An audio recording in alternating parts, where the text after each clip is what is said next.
സ്ഫടികം എന്ന് പറഞ്ഞാൽ എല്ലാവർക്കും അറിയാം, ആൻറ്റിസെപ്റ്റിക് ആക്ഷൻ കാരണം ആഫ്റ്റർ ഷേവ് ആയിട്ട് നമ്മൾ യൂസ് ചെയ്യുന്ന ഒരു മരുന്നാണ് സ്ഫടികം എന്ന് പറയുന്നത്. സ്ഫടികമണി എന്ന് പറയുന്നത് ഉറക്കമില്ലായ്മയ്ക്കും ശരീരത്തിന് ചൂട്, പുകച്ചിൽ ഇതുപോലെയുള്ള കണ്ടീഷനിൽ മണിധാരണമായിട്ട് അല്ലെങ്കിൽ മാല ഇടുന്ന ഒരു പ്രവണത നമ്മൾ കണ്ടുവരുന്നുണ്ട്.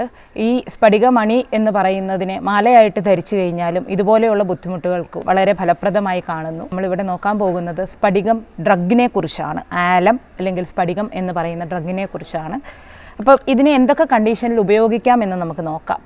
ആദ്യമായി ഇതിൻ്റെ ഉപയോഗം പറയുന്നത് വായ്പുണ്ണ് എന്ന കണ്ടീഷനിലാണ്. വായ്പുണ്ണെന്ന് പറയുന്നത് എല്ലാവർക്കും അറിയാം, വളരെ വേദനാജനകമായ ഒരു കണ്ടീഷനാണ് വായ്പുണ്ണെന്ന് പറയുന്നത്.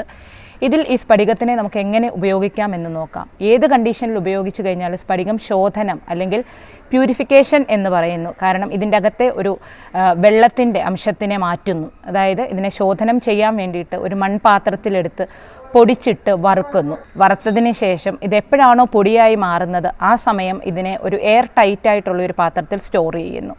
ആ പൊടിയെ ഒരു 2 ഗ്രാം അല്ലെങ്കിൽ 3 ഗ്രാം എടുത്ത് ഒരു 2 ഗ്ലാസ് ചെറിയ ചൂടുള്ള വെള്ളത്തിൽ മിക്സ് ചെയ്തതിന് ശേഷം വായിൽ കവിൾ കൊള്ളുന്നത് വായ്പുണ്ണ്, വായു നാറ്റം അകറ്റാനും മോണയിൽ വരുന്ന പഴുപ്പ്, അതുപോലെ തന്നെ വായിലെ തൊലി പോകുന്ന കണ്ടീഷനിലൊക്കെ വളരെ ഫലപ്രദമായി കണ്ടുവരുന്നു. സ്ത്രീകളിലുണ്ടാകുന്ന ബുദ്ധിമുട്ടാണ് ലൂക്കോറിയ അല്ലെങ്കിൽ വെള്ളപ്പോക്ക് എന്ന് പറയുന്നത്. ഗുഹ്യഭാഗത്തുണ്ടാകുന്ന ചൊറിച്ചിലും മറ്റൊരു ബുദ്ധിമുട്ടാണ്.